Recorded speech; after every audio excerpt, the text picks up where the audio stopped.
भाई क्या क्या शब्द कहूँ।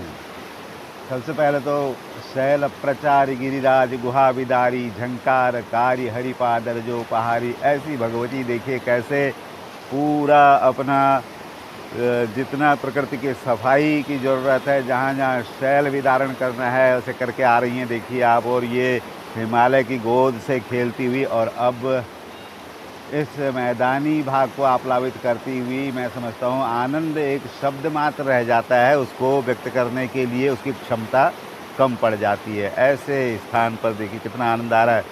ये शब्द अगर मैं देखूं तो ये क्या कह रहे हैं, गायत्री त्रिष्टुप जगती अनुष्टुप रहती पंक्ति, जितने भी छंद हैं सारे इन शब्दों में समा गए हैं ऐसा लग रहा है। और सारे गा मा पा धा नी कह लीजिए या 14 सूत्र माहेश्वर के यहाँ पर सुनाई दे रहे हैं। और साथ में हल्की हल्की बारिश हो रही है। भाद्रपद मास का बड़ा सुंदर दिव्य इसे कहते हैं। वैसे इस समय जल का स्पर्श, किसी भी बड़ी नदी नद का स्पर्श जो है वर्जित होता है, लेकिन गंगा तट अपने आप में इसके दर्शन मात्र से ही, इसके स्मरण मात्र से ही, जो मैं कह चुका हूँ कि आनंद शब्द मात्र की इतनी क्षमता नहीं है उस अनुभव को व्यक्त करने की। अर्थात आनंद कितना है ये शब्द नहीं कह सकता है। तो मेरा जो सत्र चल रहा है आप लोगों के सम्मुख, वो कारोबार व्यवसाय को लेकर के ग्रहों का, ज्योतिष का योगदान और उससे हम कैसे ऊर्जा ले सकते हैं, कैसे दिशा ले सकते हैं, उसके बारे में हमारा प्रकरण चल रहा है। और साथ में ग्रह गोचर पंचांग का विचार और 12 राशियों का विचार मैं आपके सम्मुख रख पाता हूँ। जैसा भी उसे आप लोग स्वीकार करते हैं, पहले तो उसके लिए बहुत बहुत धन्यवाद। और जो आप लोग उसे शेयर करके अपने लोगों तक पहुंचा देते हैं, उसके लिए तो मैं बहुत बहुत आपका आभारी हूं। और साथ में आभारी हूं उन सभी ग्रुप एडमिन्स का भी, जो ऐसी दिव्य अलौकिक अगर कहूँ ऐसी छवि को, अगर मैं कहूँ तो इसको लोगों तक अपने ग्रुप में स्थान दे करके लोगों तक पहुंचाने का पुण्य कार्य करते हैं। उनके लिए भी मैं बहुत बहुत साधु पात्र, वो लोग साधु के पात्र हैं, वो लोग भी साधुवाद के, और भगवती गंगा उन पर भी कृपा बना के रखें। और साथ ही आज हरतालिका तीज भी है, तो कई चीज़ें आज मैं इसीलिए कह रहा हूँ कि आनंद शब्द कम पड़ जाता है। भगवती के स्तोत्र से शुरू करते हैं आज, जो भगवती के सौंदर्य का स्तोत्र जो है अच्छा लग रहा है। यहाँ पर इस दिव्य तट पर उस दिव्य भगवती के दिव्य सौंदर्य का दिव्य शब्दों में ही वर्णन कर पाना। भवानी स्तोतुम त्वां प्रभवति चतुर्भिर्न बदने प्रजानाम ईशानस्त्रिपुरमथन पंचभिरपि न षड्भिः सेनानी दशशतमुखैरप्यहिपति तदान्येषां केषां कथय कथमस्मिन्नवसर। और साथ ही कहते हैं मुखे ते तांबूलम नयन युगले कज्जल कला ललाटे काश्मीरम विलसति गले मौक्तिकलता स्फुरत कांची शाटी पृथुकटितटे हाटकमयी भजामी त्वाम गौरीम नगपति किशोरी मविरतम। ऐसी भगवती जो स्वयं प्रकृति हैं, प्रकृति स्वमाद्या देवी भागवत कहता है उनको, तो स्वयं साक्षात प्रकृति ही, अगर मैं कहूँ तो यहाँ पर यही अनुभूति हो रही है कि भगवती जगदम्बा भगवती के रूप में उन्हीं की गोद में हम बैठे हुए जो जैसे खेल रहे हों, ऐसा लग रहा है। तो ऐसी अनुभूति के साथ मेरा प्रसंग था व्यापार व्यवसाय में, और वही प्रसंग आज भगवती की कृपा है बड़े सुंदर तट से आपके पास। जो व्यापार का प्रमुख घटक है वो है श्री प्राप्ति, लक्ष्मी प्राप्ति। तो श्री सूक्त यजुर्वेद में, अथर्ववेद में कई जगह पर श्री सूक्त आता है। तो श्री सूक्त क्या है उसका आज थोड़ा सा परिचय देते हैं। भगवती के 16 सूक्त हैं, उसे श्री सूक्त कहा जाता है। महालक्ष्मी के लिए हिरण्यवर्णा रूप से जो भगवती को कहा गया है, उस रूप में भगवती की स्तुति, महालक्ष्मी की स्तुति जो है श्री सूक्त रूप से की जाती है। तो श्री सूक्त जो है व्यापार व्यवसाय के लिए अनिवार्य अंग माना जाता है, जिसमें कि सभी प्रकार के वैभव, सभी प्रकार की श्री, सभी प्रकार की संपदा, सभी प्रकार के सुख संतोष आदि के लिए भगवती से प्रार्थना की जाती है। और वही प्रार्थना हम लोग जो है हमेशा ही करते हैं। आज इस दिव्य तट पर आप तक पहुंचाने का मौका भगवती ने दिया है, तो उसके लिए बहुत बहुत भगवती के चरणों में प्रणाम, अभिनंदन। और हिरण्यवर्णाम से शुरू करते हैं श्री सूक्त। ओम हिरण्यवर्णां हरिणीं सुवर्णरजतस्सजां चंद्रां हिरणमयीं लक्ष्मीं जातवेदो महावह तामावह जातवेदो लक्ष्मीमनपगामिनीं यस्यां हिरण्यं विन्देयं गामश्वं पुरुषानहम् अश्वपूर्वां रथमध्यां हस्तिनादप्रमोदिनीं श्रियं देवीमुपहे श्रीमादेवी जुषतां काशोस्मितां हिरण्यप्राकारां आर्द्रां ज्वलन्तीं तृप्तां तर्पयन्तीं पद्मे स्थितां पद्मवर्णां चामिहोपहवे श्रियं चन्द्राप्रभासां यशसा ज्वलन्तीं श्रियं लोके देवी जुष्टामुदारां तां पद्मनीमीं शरणं प्रपद्ये अलक्ष्मीर्मेण शतां त्वां वृणे आदित्यवर्णे तपसोऽधिजातो वनस्पतितो वृक्षोऽथ बिल्व तस्या फलानि तपसा नुदन्तु यान्तरायाश्च बाह्या अलक्ष्मीः उपैतु मां देवसख कीर्तिश्च मणिना सह प्रादुर्भूतोऽसुराष्ट्रेऽस्मिन् कीर्तिमृद्धिं ददातु मे श्रुत्पिपाशामलां ज्येष्ठामलक्ष्मीं नाशयाम्यहम् अभूतिमसमृद्धिं च सर्वां निर्णुतु मे गृहात् गन्धद्वारां दुराधर्षां नित्यपुष्टां करीषिणीं ईश्वरीं सर्वभूतानां तामिहोपहवे श्रियं मनसः काममाकूतिं वाचः सत्यमसीमहि पशूनां रूपमन्नस्य मयि श्रीश्रयतां यश कर्दमेन प्रजा भूता मयि सम्भव कर्दमं श्रियं वाशय मे कुले मातरं पद्ममालिनीम् आपः सृजन्तु स्निग्धानि चिक्लीतवशमे गृहे निजदेवीं मातरं श्रियं वाशय मे कुले आर्द्रां यस्कर्णीं यष्टिं सुवर्णां हेममालिनीं सूर्यां हिरण्मयीं लक्ष्मीं जातवेदो मावह आर्द्रां पुष्करणीं पुष्टिं पिङ्गलां पद्ममालिनीं चन्द्रां हिरण्मयीं लक्ष्मीं जातवेदो मावह तां मावह जातवेदो लक्ष्मीमनपगामिनीं यस्यां हिरण्यं प्रभूतिं गावो दाशो श्वानविन्देयं पुरुषानहं य शुचिप्रयतो भूत्वा जुहुयादाजन्महं सूक्तं पंचदशर्चं च श्रीकाम सततं जपेत्। भगवती महालक्ष्म्यै अर्पणमस्तु। जो सूक्त हुआ, जो मैंने किया, जो आप लोगों ने सुना, भगवती महालक्ष्मी के चरणों में अर्पित हो और उसका पूर्ण फल भगवती महालक्ष्मी आपके हमारे जीवन में अश्व, रथ, गो, बाजी जो भी चाहिए सभी मनोकामनाओं को सिद्ध करते हुए हमारा दिन सुगम सुखद रखे। और इस तरह से प्रार्थना के साथ आज का ग्रह गोचर पंचांग विचार करने के लिए मैं डॉक्टर गणेश शास्त्री ऋषिकेश से कर्मकांड प्रभाकर ज्योतिर्विद आज के ग्रह गोचर पंचांग और राशिफल विचार करने के लिए आपके सम्मुख आज जो है भाद्रपद कृष्ण पक्ष तृतीया शुक्रवार का दिन और विक्रमी संवत 2077 जबकि शक संवत 1942 और भाद्रपद कृष्ण मास की आज तिथियाँ हो गई, तृतीया तिथि हो गई। जबकि सूर्य कर्क में संचरण कर रहे हैं आज 5 प्रविष्टे पर और राहु काल जो लोग विचार करते हैं उनके लिए प्रातः लगभग 10:30 बजे से लगभग 12:30 बजे तक का समय राहु काल का रहेगा। तो ये पंचांग का विचार हुआ। इसके साथ देखते हैं आज ग्रह गोचर कैसे बैठे हुए हैं। सूर्य नारायण बैठे हुए हैं मघा नक्षत्र लेकर के सिंह राशि में और चंद्रमा आज आगे उत्तरा फाल्गुनी कन्या राशि में बैठे हुए हैं और मंगल बैठे हुए हैं अश्विनी नक्षत्र लेकर के अपनी राशि मेष में, जबकि बुध बैठे हुए हैं अपना ही नक्षत्र लेकर के सिंह राशि में विराजमान हैं और कर्क राशि में विराजमान है। सॉरी, आज वो मघा नक्षत्र में आ गए थे, कल मघा नक्षत्र में आकर के सिंह राशि में बैठे हुए हैं बुध महाराज। और बृहस्पति बैठे हैं उत्तराषाढ़ा यानी कि सूर्य का पूर्वाषाढ़ा शुक्र का नक्षत्र लेकर के अपनी राशि धनु में, जबकि शुक्र बैठे हैं आर्द्रा नक्षत्र लेकर के अपने मित्र घर बुध के घर में बैठे हैं मिथुन में राहु के साथ। और शनि बैठे हैं पूर्वाषाढ़ा नक्षत्र लेकर उत्तराषाढ़ा नक्षत्र लेकर के नक्षत्र सूर्य का है और राशि अपनी मकर में बैठे हुए हैं और राहु बैठे हैं मृगशिरा नक्षत्र लेकर के बुध के घर मिथुन में और केतु काफ़ी बलवान होकर के बैठे हैं बृहस्पति के घर धनु में बृहस्पति के साथ और अपना ही नक्षत्र मूल का लेकर के। तो ये ग्रह गोचर आज का पंचांग विचार हुआ और 12 राशियों के लिए किस प्रकार का दिन रहने वाला है उस पर विचार करके देखते हैं। मेष से विचार करते हैं, भगवती कृपा सब पर करें और इस तरह से विचार करते देखते हैं कि मेष आदि राशियों पर क्रम से मंगल बैठे हुए अपनी राशि में अश्विनी नक्षत्र लेकर बैठे हुए बृहस्पति और केतु का साथ उनको मिला हुआ है, अपने से पंचम बुधादित्य योग बना हुआ है। तो कारोबार, व्यवसाय, शिक्षा, स्वास्थ्य संबंध सभी तरह से आपकी जो एनर्जी है वो पूरी फ्लो में है और साथ ही आपको मिल रहा है बृहस्पति केतु का आध्यात्मिक गुण और साथ ही मिल रहा है डिटर्मिनेशन अपने काम को और सटीकता और सुदृढ़ता और सुनिश्चितता के साथ करने के लिए। तो वो काफ़ी बलवान आप बने हुए, उसी बल को ऊर्जा की दिशा की जरूरत होगी। तो दिशा आपको दे सकते हैं बृहस्पति महाराज, केतु को, मंगल को जो उनकी ऊर्जा है दिशा मिल जाए गुरु महाराज की, तो दिन आपके पक्ष में रहेगा पूरा कारोबार व्यवसाय के लिए। स्वास्थ्य, शिक्षा कह लीजिए, संबंधों के लिए थोड़ा सा आपको सावधानी रखनी पड़ेगी, क्योंकि केतु और मंगल दो मिल करके थोड़ा डोमिनेटिंग तो हो ही जाते हैं। थोड़ा सा आपको ये ना करे कि थोड़ा सा आपका अब एक तानाशाही सी प्रवृत्ति ना आ जाए, थोड़ा आपका सैद्धांतिकता ज़्यादा ना आ जाए, आपको थोड़ा ध्यान रखना पड़ेगा। बृहस्पति का बल ले लीजिए, आपकी इतनी सारी ऊर्जा को सही दिशा बनी रहेगी।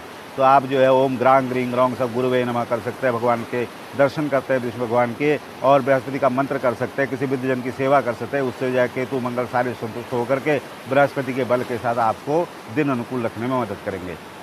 वृषभ राशि में विचार करते हैं, राशि स्वामी अपने से द्वितीय बैठे हुए और कहीं कोई ग्रह जो है खराब नहीं है, अपने से चंद्रमा की स्थिति भी चतुर्थ में है, और उसके अलावा देखें तीसरे में बुधादित्य से उनको बल मिला है, चतुर्थ में बुधादित्य, क्या बात है। तो बुधादित्य का कहने का मतलब है कि अपने कारोबार व्यवसाय के लिए आपको सही समझ, सही परख, सही साथ सभी लोगों का सही बना हुआ है, तो इसका मतलब कारोबार का लाभ तो मिलेगा ही। शुक्र का द्वितीय बैठा होना राहु के साथ पद के लिए, प्रतिष्ठा के लिए, यश धन परिवार के लिए और कोष आदि की जो चिंता आप कर रहे थे उसके लिए आपको सहयोग पूरा मिलने वाला है। शुक्र का आपको इतना प्रभाव तो मिल जाएगा, कहीं से कोई ग्रह खराब भी नहीं करा। 12वें मंगल बैठे तो भूमि इत्यादि पर इस समय निवेश टाल देना चाहिए, इस समय न करें, कोई यात्रा भी थोड़ा कम करें। उसके अलावा आप शुक्र को ही थोड़ा पुष्ट रखेंगे तो और ग्रहों का बल भी आपको सही मिल जाएगा। तो आप करें सफ़ेद पहनना, सफ़ेद दान करना, चंदन केवड़ा, रात रानी, गुलाब जो भी आपको पसंद हो, इत्र का प्रयोग कर सकते हैं। और ऐसे ही जैसे भगवती पुण्यशल्ला भागीरथी के दर्शन मैं कर पा रहा हूँ, आपको करा रहा हूँ, ऐसे ही कहीं पर भी किसी भगवती के दर्शन, महालक्ष्मी के दर्शन का आप समय निकालें, उससे भी आपका दिन अनुकूल रहेगा। मिथुन राशि में आके देखते हैं, राशि स्वामी बैठे हुए अपने से तृतीय बैठते हैं, थोड़ा कमज़ोर होते हैं लेकिन कमज़ोर नहीं होंगे, क्योंकि मघा नक्षत्र मिला हुआ है, सूर्य का साथ, बुधादित्य योग भी बन रहा है, और अपनी राशि में शुक्र की डिप्लोमेसी कह सकते हैं, चीज़ को समझने में अब जो है राहु का मिल जाता है, तो जिसे कहते हैं एक ऐसी बुद्धि मिल जाती है जो जल्दी से संभव नहीं होती है, जिस बुद्धि में प्रखरता होती है, जिस बुद्धि में एक अगर कहूँ तो कई दिशाओं का एक साथ समावेश हो जाता है, इस तरह की बुद्धि शुक्र को मिल जाती है। तो आप में काफ़ी सक्षमता यहाँ पर बनी हुई है, तो कारोबार का लाभ तो आएगा ही, संबंधों में भी आप अच्छी तरह से निभा पाने वाले हो रखे हैं। और उसके अलावा आप देखें तो शिक्षा के लिए तो ये खैर अपने ग्रह अपने आप में ठीक ठाक है।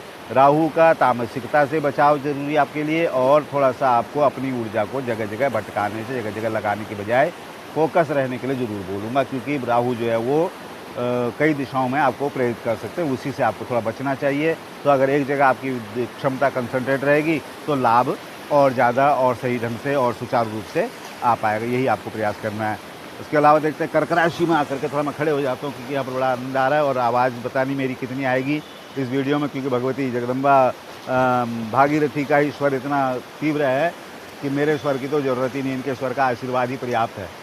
तो देखते हैं कर्क राशि में आकर के राशि स्वामी बैठे हुए आज अपने से तृतीय बैठ गए कन्या में, और नक्षत्र उनको बढ़िया मिला हुआ, पूर्वा फाल्गुनी का नक्षत्र मिला हुआ है, शुक्र का नक्षत्र है, और अपने जो है द्वितीय भाव में इनसे बैठ गए हैं बुधादित्य, एकादश में बैठे हुए इनसे अपने द्वादश बैठे हैं शुक्र राहु। तो इसका मतलब दोनों तरफ से ग्रहों की स्थिति बहुत मजबूत है। तो इसका मतलब है एक तरफ से बुधादित्य से लाभ आ रहा है, एक तरफ से शुक्र राहु से मनोरंजन का कह सकते हैं, किसी भी तरह के अपने अनुकूल, अपने इच्छा के हिसाब से खर्च भी हो रहा है। तो इसका मतलब दिन तो आपका अनुकूल दिखाई दे रहा है। चंद्रमा तीसरे बैठा है, प्रोजेक्ट बनाने के लिए कह लीजिए, कोई भी प्लानिंग आप बढ़िया ढंग से, क्योंकि शुक्र का साथ भी मिला हुआ है तो दीर्घ दृष्टि हो जाते हैं, और चंद्रमा अपने आप अपने से तीसरे बैठेंगे तो प्रोजेक्ट अपने आप से सही बनते हैं। तो इस तरह से ग्रह तो आपके अनुकूल दिखाई दे रहे हैं। तो दिन तो आपका कारोबार व्यवसाय से भी चीज़ों के लिए ठीक है। चंद्रमा को ही थोड़ा पुष्ट कर लीजिए, तो चंद्रमा से ही आपको पर्याप्त बल, सूर्य बुध का जो एक तरफ बैठे हुए, शुक्र राहु दूसरी तरफ बैठे हुए, वो भी आपके पक्ष में अच्छा काम करने लगेंगे। तो इस तरह से आप जो है ओम नमः शिवाय के दर्शन कर सकते हैं, तो मंत्र कर सकते हैं, कहीं पर भी शिवालय के दर्शन कर सकते हैं, जैसे मैं अभी शिवालय के पास ही खड़ा हूँ। और उसके अलावा आप कर सकते हैं किसी वृद्धजन की सेवा का मौका मिले तो फिर तो कहना ही क्या, इस तरह से आप करें। और उसके अलावा देखते हैं सिंह राशि में आकर के राशि स्वामी बैठे हुए अपनी ही राशि में मघा नक्षत्र केतु का मिला हुआ है, तो थोड़ी सी सामर्थ्य बहुत ज़्यादा होने के साथ हठधर्मिता भी हो जाती है। ये आपको थोड़ा ध्यान रखना चाहिए कि हठधर्मिता न हो, सामर्थ्य जो है वो आपके काम की रहे, ऐसा आपको ध्यान रखना पड़ेगा। क्योंकि बुधादित्य बना हुआ है, तो इसलिए मैं ये तो नहीं कहूँगा कि कोई नुकसान वगैरह के योग बनेंगे, दिन अच्छा समझ में आ रहा है, लेकिन साथ में केतु का नक्षत्र आपको बहुत ज़्यादा डोमिनेटिंग कर देता है, इसी से आपको थोड़ा सा बचना चाहिए। और आप साथ लें बृहस्पति का, सामने से गुरु महाराज बैठे हुए अच्छे नक्षत्र में हैं, तो उनका साथ आपको मिल जाएगा। आप जो है पीला पहनना, पीला दान करना, और साथ में इंद्रदेव भी बड़े प्रसन्न हो गए, बारिश भी आ रही है, मैं थोड़ा सा कहीं शेड लेता हूँ। और आपको करना चाहिए बृहस्पति का साथ भगवान विष्णु के दर्शन, स्तोत्र पाठ, नाम मंत्र इत्यादि, उससे भी आपको जो है दिन आपका सूर्य की ऊर्जा से ही, और साथ में आप कर सकते हैं गायत्री मंत्र, उससे बढ़िया आपको कुछ बताना मुझे नहीं समझ में आता। गायत्री मंत्र का जाप करें, ओम भूर्भुवः स्वः तत्सवितुर्वरेण्यं भर्गो देवस्य धीमहि धियो यो नः प्रचोदयात्। जितना भी बन पड़े उससे आपका दिन आपके अनुकूल रखने में मदद मिलेगी। कन्या राशि में आके विचार करते हैं। राशि स्वामी बैठे हुए हैं अपने से द्वादश और साथ मिला हुआ उनको बुधादित्य का, बुध सूर्य का, तो इसका मतलब बुधादित्य योग जो बना हुआ है आपको कारोबार व्यवसाय का लाभ तो देगा ही, यात्रा निवेश से भी लाभ ही आएगा निसंदेह। चंद्रमा आज अपनी राशि में बैठे तो मन भी प्रसन्न रहेगा और जो संसाधन है वो भी आपके पक्ष में दिखाई दे रहे हैं, तो उन्हीं संसाधनों का लाभ भी आप पर्याप्त रूप से ले सकते हैं, क्योंकि आपको कारोबार के उसके बारे में ज़्यादा बताने की ज़रूरत पड़ती नहीं है। और उसके अलावा ग्रहों की स्थिति देखें तो दशम में अपने से शुक्र राहु बैठे हुए हैं, तो दिन आपके पक्ष में पूरा दिखाई दे रहा है। उसी दिन को बुध के ही सामर्थ्य से आप और भी सुखद और भी अनुकूल कर सकते हैं। हरा पहनना, हरा दान करना इत्यादि आपके साधारण काम है, उन्हीं से आपका दिन और भी आपके पक्ष में हो जाएगा। गणपति दर्शन कर सकते हैं, भगवती के दर्शन कर सकते हैं। ओम गंग गणपते नमः मंत्र पर्याप्त है आपके लिए, उससे आपको दिन आपके अनुकूल रखने में मदद मिलेगी। तुला राशि में आके विचार करते हैं। राशि स्वामी बैठे हुए हैं अपने से नवम, तो नवम जब ग्रह बैठता है तो वो एक निष्ठ हो जाता है और वो काफ़ी रुचि, आप में अगर कहूँ तो अपने कार्य को लेकर के रुचि पैदा करता है, उसके लिए संसाधन भी उपलब्ध कराता है और साथ में उसका सुफल भी आपको देता है। तो इसका मतलब ग्रह तो अपना सही बैठा हुआ। राहु का बल मिल जाता है शुक्र को, वो और भी आपको जो है ऊर्जा भी देते हैं, दिशा भी देते हैं, ज्ञान भी देते हैं किसी चीज़ को करने के लिए, तो साथ में सामर्थ्य भी देते हैं। इसका मतलब संसाधन आपके पास पर्याप्त बने हुए हैं। और साथ में अगर देखें तो 12वें अपने चंद्रमा है, थोड़ा सा आप संवेदनशीलता आपसे बढ़ ना जाए तो यात्रा निवेश इत्यादि के लिए थोड़ा मना करूंगा। बाकी दिन आपका पर्याप्त आपके अनुकूल दिखाई दे रहा है। शुक्र को ही आप पुष्ट करेंगे तो राहु की जो नेचर है इधर उधर आपको बांट देने की, वो अपना काम कम कर पाएगी। और शुक्र का जो काम है तथार्थ वित्तम प्रददाति शुक्र, शुक्र का काम है धन आदि उपलब्ध करना, साधन उपलब्ध करना, संसाधन उपलब्ध कराना, तो वो सब शुक्र आपको देते रहेंगे। तो आप शुक्र के लिए हरा सफ़ेद पहनना, सफ़ेद दान करना, चिड़ियों को दाना डालना, इत्र का प्रयोग करना और सुगंधित वस्तुओं का प्रयोग करना, भगवती को सुगंधि चढ़ाना, भगवान शंकर को सुगंध चढ़ाना, इस तरह से आप कर सकते हैं। उससे भी आप का पूर्ववर्ती भाग गंगा जी के पावन तट पर इंद्रदेव ने फिर से अपना जो उनका स्वभाव है विघ्न कर दिया। और वृश्चिक राशि का राशिफल मैं देख रहा हूँ कि वृश्चिक राशि में चंद्रमा बैठे हुए हैं अपने से एकादश और राशि स्वामी अपने से बैठे हुए हैं छठे घर में। तो छठे बैठने से आपकी कंपेटिबिलिटी बहुत ज़्यादा अच्छी हो जाती है और वो भी अश्विनी नक्षत्र में है, तो इसका मतलब उनमें एक निष्ठता कह सकते हैं, अपने ऊंचे लक्ष्य की ओर आपको सभी संसाधनों को जुटाने में समर्थ बनाता है। और एकादश में चंद्रमा बैठे जो कि लाभ के लिए थोड़ा कमज़ोर होते हैं लेकिन हानि नहीं करते हैं। द्वितीय में अपने से बैठे हुए केतु बृहस्पति, तो आपको अपने धन के लिए, पद के लिए, यश के लिए, वाणी के लिए या जो भी आप जॉब इत्यादि के लिए प्रयास कर रहे हैं उनमें कामयाबी का पूरा आपको सहयोग मिलने वाला है। दिन अच्छा दिखाई दे रहा है और उसी दिन को बृहस्पति का बल लेकर द्वितीय भाव वाणी का अच्छा उपयोग आपको करना चाहिए। बृहस्पति केतु का बल दिखाई दे रहा है, लेकिन कभी कभी वो मैं सही हूँ तो बिल्कुल दूसरा उसको सही समझे, ऐसा नहीं होता है। तो थोड़ा सा आपको वहाँ पर अपनी वाणी में एक हार्शनेस से बचना चाहिए, थोड़ी मधुरता, थोड़ी समरसता, थोड़ी सी व्यावहारिकता आपको रखनी पड़ेगी अपनी वाणी पर, इतना ही आपको ध्यान रखना चाहिए। मंगल को ही पुष्ट कीजिए, उससे आपको जो है आत्मबल मिल जाएगा अपनी वाणी पर, अपने क्रियाकलापों पर नियंत्रण रखने के लिए। उसी से आपका दिन आपके कारोबार के लिए, पढ़ाई के लिए, संबंधों के लिए, स्वास्थ्य के लिए हर तरह से आपको सुख कर रहेगा। हनुमान जी के दर्शन कर सकते हैं और क्रांग क्रीं क्रौंग सभौमाय मंत्र का जाप भी कर सकते हैं। इस तरह से अपने दिन को आप अनुकूल कर सकते हैं। धनु राशि में आके देखते हैं तो राशि स्वामी यथावत बने हुए हैं और केतु का साथ उनको मिला हुआ है। अपने से मंगल छठे, अपने से मंगल 5वें बैठे हुए हैं, तो आप में डिटर्मिनेशन बहुत बढ़िया दिखाई दे रही है। अपने से द्वितीय शनि, आप एक निष्ठ भी बने हुए हैं। धन आदि की जो चिंता है वो थोड़ा सा लगी हुई रहेगी, लेकिन आपको जो दीर्घगामी जो लक्ष्य हैं उसमें आप अच्छा प्रयास कर पा रहे हैं, उसका सुफल भी आपको मिलेगा ही।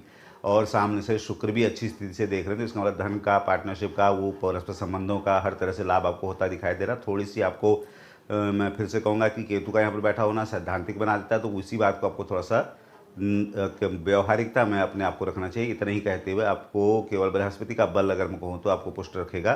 चंद्रमा की स्थिति अपने से दशम बहुत अच्छी बनी है, मानसेप्सित कहा जाता है, यानी कि आपकी मनोकामनाओं के लिए चंद्रमा अच्छे पुष्टिकारक हो रखे हैं। और केतु का बृहस्पति का बल भी आपको सहजता से मिल जाए, उसके लिए आपको बृहस्पति को ही पुष्ट रखना समझदारी होगा। आप पीला पहने, पीला दान करें। ओम ग्रांग ग्रीं ग्रौंग सब गुरुवे नमः मंत्र का जाप भी कर सकते हैं और भगवान विष्णु के दर्शन, स्तोत्र पाठ आदि से भी अपनी ही राशि स्वामी को ठीक करेंगे तो और ग्रहों से मिलने वाला बल आपको और भी अनुकूल दिन को रखेगा।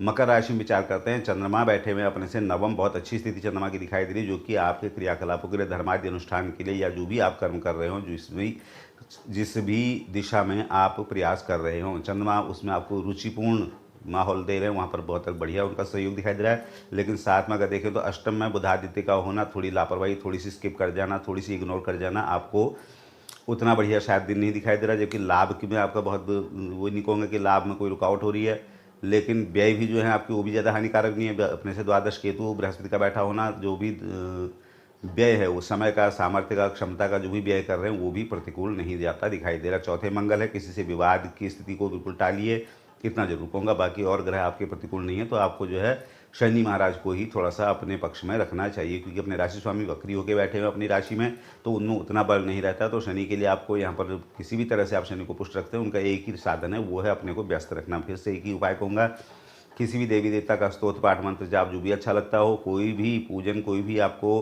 किसी भी तरह का सत्कर्म आप कर सकते हैं, उससे भी आपका शनि का बल आपको दिन को व्यस्त रखते हुए सुफल देने के लिए तैयार बैठे हुए, कोई भी ग्रह बाधक नहीं बना हुआ है।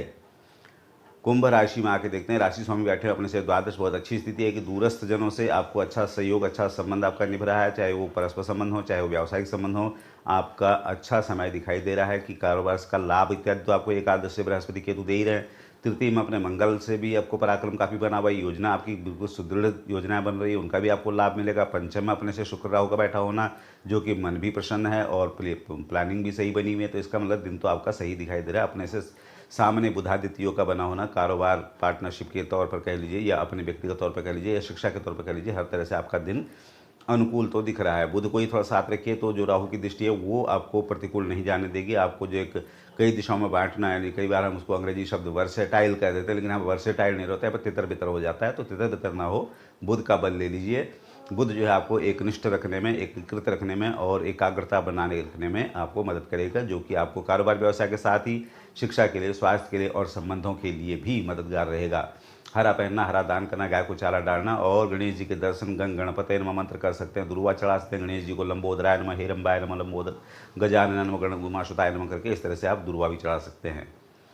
मीन राशि में आके देखते हैं, राशि स्वामी यथावत बने हुए अपने से दसम और अपने से द्वितीय बैठे हैं मंगल, तो पराक्रम में कोई कमी नहीं दिखाई दे रही। आपका देखूँ होल्ड बहुत बढ़िया, वाणी पर भी अच्छा है प्रभाव, आपका यश, पद, धन के कोष की वृद्धि के लिए आप जो प्रयास करें वो निरंतर अच्छा होता चला जा रहा है, और एक निष्ठता भी आपके काम में अच्छी लग रही है, क्योंकि केतु के साथ गुरु बैठे हुए हैं, यानी कि दिन आपका अच्छा है। चौथे में अपने से शुक्र बैठे हुए हैं, तो आमोद प्रमोद के साथ दिन बीतेगा। और छठे में बुधादित्य का होना आपको, जो आपका विरोधी पक्ष है, जो आपका चैलेंजेस हैं, जो आपके कंपटीशन है, उन चीज़ों से भी आपको अच्छी महारत उनमें मिल रही है, आपको उनमें अच्छी सफलता का संकेत दिखाई दे रहा है। तो इसका मतलब और ग्रह तो आपके अनुकूल बैठे हैं। सामने चंद्रमा भी आपको अनुकूल दिखाई दे रहे हैं, तो वहाँ पर वो परस्पर कारोबार के लिए, परस्पर पार्टनरशिप इत्यादि के लिए भी आपका चंद्रमा अच्छा सहयोगी हो रहा है। तो आपको केवल बृहस्पति का बल लेना पर्याप्त समझदारी रहेगा। आप पीला पहने, पीला दान करें, और कर सकते हैं भगवान बृहस्पति के दर्शन, गुरु के मंत्र ओम ग्रांग ग्रीं ग्रौं सब गुरुवे नमः, किसी वृद्धजन की सेवा ढूंढ के कर लीजिए, आनंद आ जाएगा। तो इस तरह से 12 राशियों के गोचर में, जैसे कि अमावस्या भी होकर बीती है, तो बहुत ज़्यादा एकदम आपको यात्रा निवेश आदि पर बहुत ज़्यादा थोड़ा समय कहूँगा थोड़ा सा बच के करना चाहिए। अब एक दिन के बाद कल से जो है आप कर सकते हैं, इस तरह की भी स्थिति है। लेकिन उसके साथ ही जो छोटे छोटे उपाय बताए गए हैं, इसीलिए बताए जा रहे हैं कि आपको जो कहीं पर असमर्थता लग रही हो, वो छोटे उपायों से आपको लाभ मिल जाएगा। हाँ भाई, किसी को कोई बड़ी समस्या चल रही हो, पहले से वही गोचर की समस्या नहीं है, मान लो किसी को आर्थिक समस्या चल रही है, मान लो किसी को स्वास्थ्य संबंधी समस्या चल रही है, तो उसके लिए अपने विज्ञजनों से, अपने ज्योतिषियों से आप उसकी सलाह कर सकते हैं। उसके बारे में आपको जो विस्तार से बताया जाएगा, क्योंकि समस्या बड़ी तो उपाय भी बड़ा, इस तरह का करना ही पड़ेगा। लेकिन जो अगर समस्या अगर आज की है, कल की है, 1-2 दिन की है, इस तरह का आपका साहस कम हो रहा है, आपको स्वास्थ्य गड़बड़ लग रहा है, आपके संबंधों में थोड़ा सा बिखराव आ रहा है, तो वो ये छोटे छोटे उपाय आपके काम आएंगे, और इसको करके ही आप अपने आज को ठीक कर लेंगे, और कल भी आप अपने आज को ठीक कर लेंगे। इस तरह से आपका एक आज ठीक रहेगा, तो और भी आपका समय अंतराल सुखद होता चला जाएगा। यही शुभकामना भी, और साथ में बहुत बहुत धन्यवाद भी शेयर करने के लिए। आप लोग जिस तरह से यूट्यूब पर अपना प्रेम दिखा रहे हैं, और फेसबुक वगैरह पर भी आप जिस तरह से शेयर वगैरह कर रहे हैं, वो बहुत अच्छा लग रहा है, उससे बड़ी प्रेरणा भी मिल रही है। बहुत बहुत धन्यवाद भी आप लोगों का। अपने लोगों तक वीडियो पहुंचा रहे हैं, तो उनका भी आपको इस कार्य का भी पुण्य आपको मिल रहा है। तो इसी तरह से आप लोग भी सभी स्वस्थ रहें, सुखी रहें और सहयोगी भी रहें। नमस्कार।